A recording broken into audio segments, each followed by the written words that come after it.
You're not just protected, you're off limits. You're not just protected, you're off limits. There's a difference. Protection means something is guarding you, but being off limits means even if the enemy gets close, he still can't touch you. There's a line drawn around your life, and it's not written in chalk, it's carved in divine authority. God didn't just say, I'll keep them safe. He said, don't touch this one. That's a command, not a suggestion.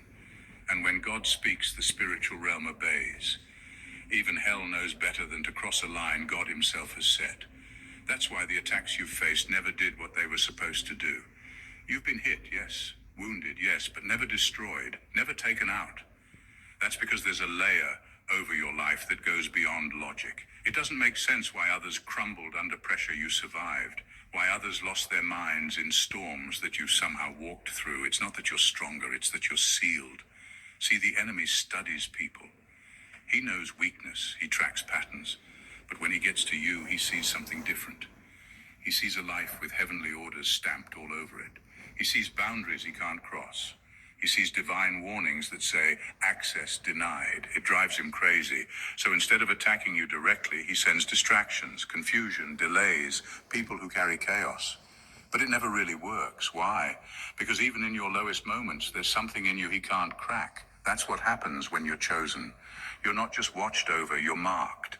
And being marked by God doesn't mean life gets easier. It means hell recognizes you as a threat, even when you don't feel like one. But it still can't reach you. You're not vulnerable the way others are. You walk with a seal that can't be forged, faked, or forced open. You're not just protected. You are untouchable, not because of who you are, but because of whose you are. Number two, you're not in a battle. You are the battlefield. You're not in a battle. You are the battlefield. That's why your life has felt like a war zone since the beginning. You weren't just born into conflict, you attract it, not because you're weak, but because you carry something that forces light and darkness to collide.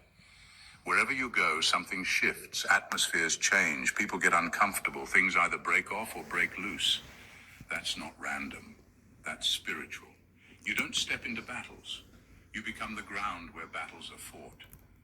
There's a reason you've always felt like you were being pulled in two directions, like you're in the middle of something bigger than you. That's because you are. You carry weight, and not just emotional weight. Spiritual gravity.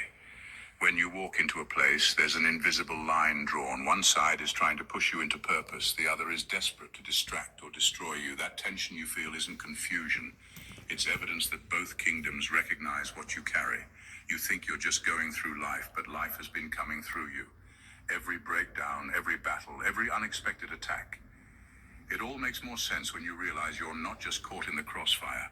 You are the fire. You're the territory God's trying to reclaim, and the enemy is trying to sabotage. That's why you wrestle with heaviness that others don't feel. That's why people are drawn to your light, but also try to dim it. You've been wondering why peace seems temporary, and rest always gets interrupted. It's because your very existence is disruptive to darkness. You carry clarity that breaks confusion. You carry purpose that frustrates evil. You carry presence that pushes back hell. And the wildest part, you're still standing. With all that pressure, all that warfare, all that weight, you're still here, still fighting, still walking. That's not by accident. That's because even when you didn't know it, heaven was using your life to make a statement. You don't just show up to battles. Battles happen because you showed up.